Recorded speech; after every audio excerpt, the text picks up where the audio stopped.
Happy Battlefield 6 launch day to all. We're finally here, and with it, you'll be wanting to jump in right away and get into the action as quick as possible. But of course, one of those things that you should first be doing is to make sure that all of your settings feel great to you. Today, I want to share with you my settings for gameplay, controller, audio, graphics, and more to hopefully help you out in your experience as well.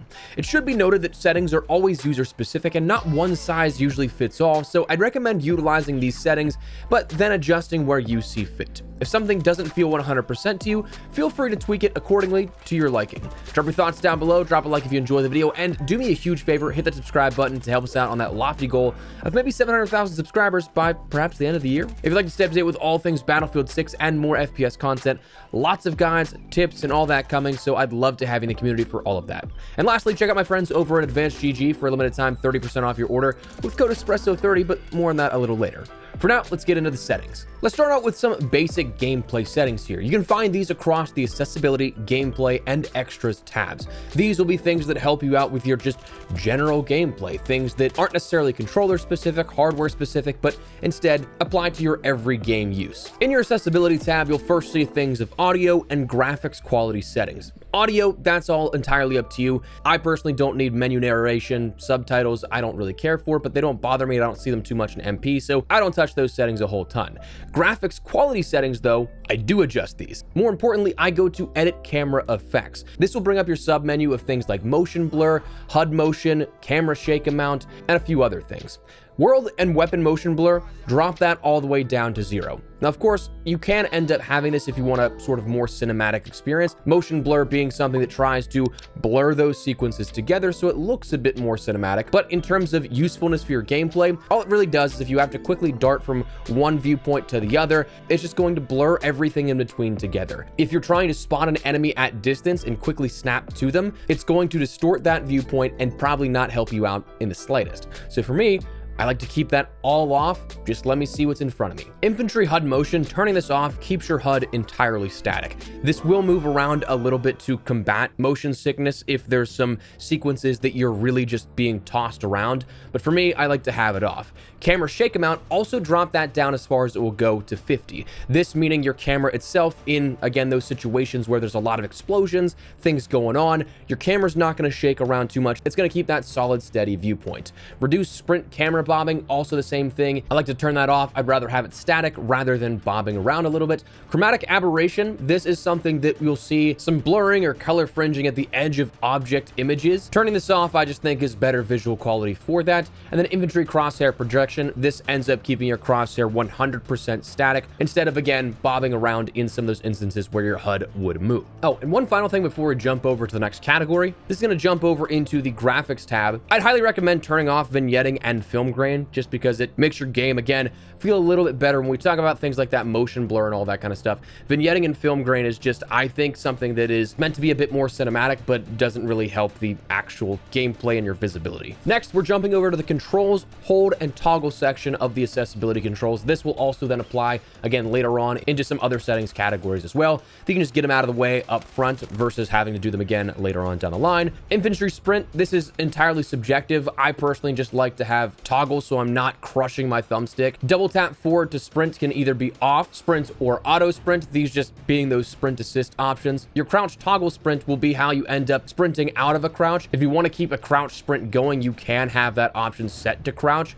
but otherwise it will just pop you up to a full stand when you start sprinting. Crouch slide, I personally think I just like to have all, so you can end up having the ability to keep the crouch or the slide depending on what you want. But if you pair that with a double tap crouch for sprint, if you turn the sprint slide off, that's going to allow you to have that tap to slide option as well. So while you can still not in motion go into a crouch, it'll just be something you don't have to double tap, which personally speaking, I like the single tap versus a double tap to go into a slide. In these settings, but also seen later, you have the interact and reload options where you can prioritize one or the other. Personally speaking, I like the prioritize reload. However, when the BR comes around and I'm going to be picking up things all the time and interacting with items, I'll be swapping then to prioritize interact. But for the time being, most of the time, if I'm in world, I'm gonna want to be reloading in traditional multiplayer instead of like picking up a weapon or like picking up somebody's class kit, something like that, where if there's the odd chance that I'm in a gunfight that it happens, I'm over one of those items, I'd rather reload and be ready for the next gunfight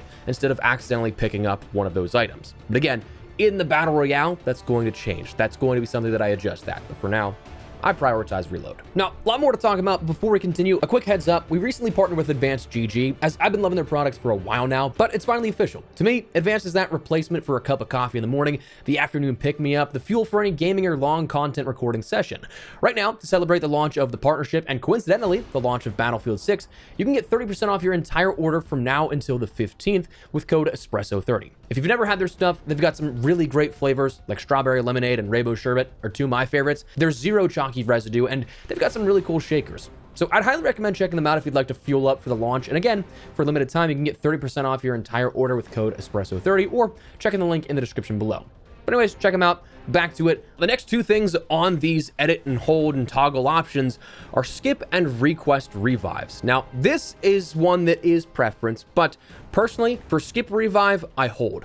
Request, I toggle. I do this because I've had a surprising amount of times that I'll start to skip my revive and I'll just try and get back into the action, respawning, and I'll have someone dash over towards me, or I hear the defibs in the background as everything goes black, so that 2 to 3 seconds you have hold gives me that chance that if it's coming, I can cancel it.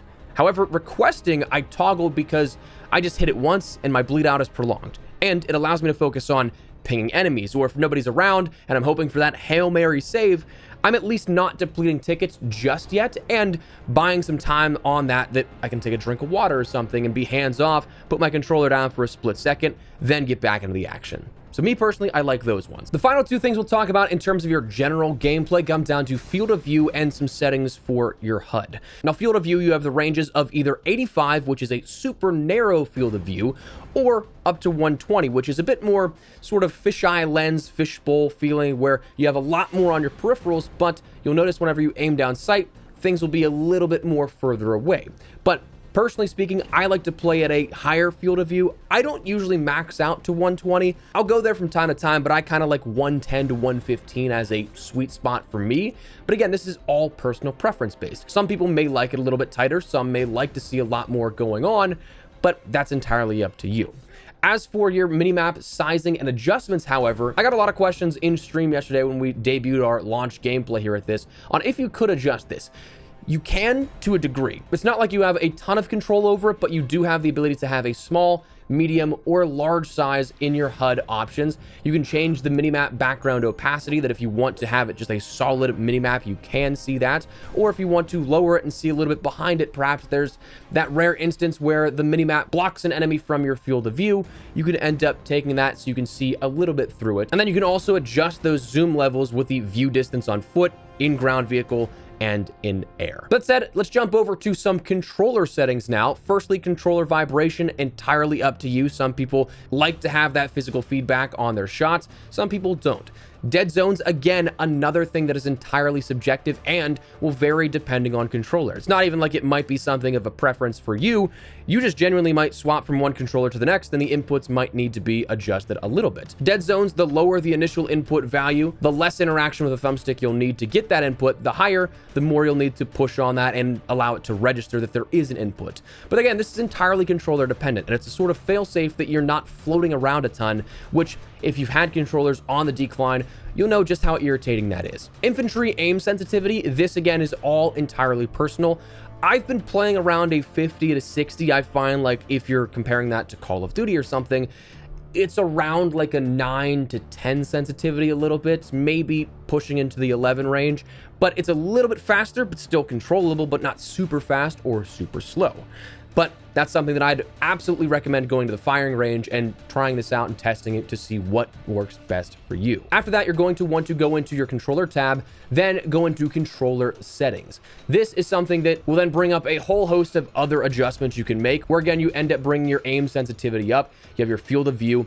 But the big things here out of this that you should pay attention to are your vertical aim ratio, uniform infantry aiming, and the zoom sensitivity coefficient. Now, those three items actually were different in the beta and have been for the launch, defaulted to what I think are actually the proper settings here with this, 56 and 178. So you can adjust these accordingly, but I think that those ones by default, just to point them out and mention that they have changed since the beta, I think they're okay where they're at. Now, as for your infantry aim input curve and your stick input acceleration presets, this is all preference-based, but they have these built out based off of prior Battlefield games. For me, the infantry aim input curve I like is BF1 and Battlefield 4, coming from Battlefield 3 and 4 all the way back in the day. I like that and the stick input acceleration of Battlefield 4, Battlefield 3, and Bad Company. But again, these are subjective, and if you don't like them, you can try out a couple of different ones. Zooms in these infantry settings, honestly, I have these all defaulted. I don't really like to have that slowdown. I feel like it messes with my feeling of aiming after I come out of zoom, but that again is entirely subjective. Some people do like that slowdown for a bit more precision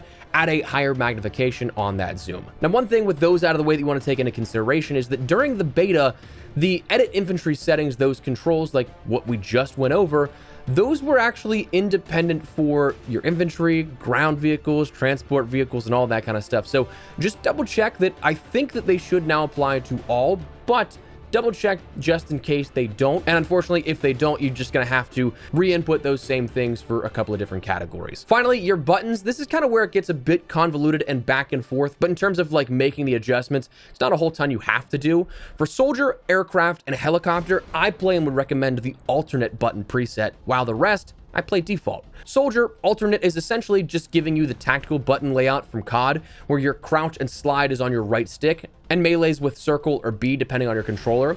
Aircraft and helicopter, alternate then allows you to throttle up or down with your triggers rather than your sticks, which to me, I prefer. Then for the rest of the vehicles, the gunners, they're the same like that by default. Acceleration and deceleration on the triggers, not the sticks. So personally, I like to play on that sort of mishmash of different things. But at your controller settings, audio, there's a couple of things you can talk about here. The audio mix depends on what you're listening on, whether it be a stereo system, headset. But honestly, the War Tapes and War Tapes VAL are all still insanely visceral, while the others kind of tweak those highs and balancing of the mix accordingly. But again, sometimes hardware dependent on that. Voice chat, the only thing that I'll say about this is just remember to check to see if you have an open mic or not by default. I was actually surprised by how many people did have it open whenever I played early, like before the game was even officially launched to the world, that people were still playing with their open mic. So just check that out. And then a few things to round out this video for my PC friends. Graphics, this is going to be dependent on hardware and how much you prioritize like quality over frame rates, and or if you're willing to utilize upscaling to balance it out or not. Your advanced settings, resolution scaling, I keep it 100%. I don't think that you need to push this much higher or lower unless you're wanting to output a resolution scale that's higher than your monitor supports. So kind of like artificially increasing that res, but at that point, with a lower res monitor, you're just increasing sharpness at that point. Your frame rate limiter, don't think you need that. I don't like mine capped. NVIDIA Reflex low latency, on versus on plus boost is again hardware dependent, but if you have a better GPU than CPU, on plus boost will take that GPU and reduce the latency by keeping clock speeds high, allowing you to have that better responsiveness. But on the other side, if you have a better CPU, on is for better CPU bound workloads. And finally, if you want upscaling, I've personally used DLSS just because it works well with my NVIDIA hardware and it allows me to push that higher frame rate on the ultra quality preset. But again, this isn't necessarily a one size fits all thing. You don't need to have that on, and depending on what you're putting out in terms of resolution, your texture qualities, that is something that really depends on how much you're going to need that. If you take a look at the edit graphics settings, you'll end up seeing a nice sort of visualizer underneath the description of what the setting is on how it affects your PC, whether it be your CPU, GPU, or VRAM. If you want better frame rate, you're going to want to target those things that take it from high to either medium or low. Or if you prioritize quality, of course, maxing that stuff out, you're going to drop some frame rate, but the game's going to look beautiful. So it really comes down to what you value out of that situation. So with that, that's the settings that I would recommend here for Battlefield 6. Again, it's not a one-size-fits-all type thing, so if you want to adjust some of these, feel free to, but let me know your thoughts down below. Are you guys jumping into Battlefield 6? If you guys locked in your settings, let me know. But if you guys enjoyed the video, you found it at all insightful, drop a like, and of course, if you are new to the channel, make sure you subscribe so you don't miss a single thing running all things Battlefield 6 and even more FPS content. I'd love to have you in the community. But for now, thanks so much for watching. Mine has been Espresso. I'll see you later. Take care and peace.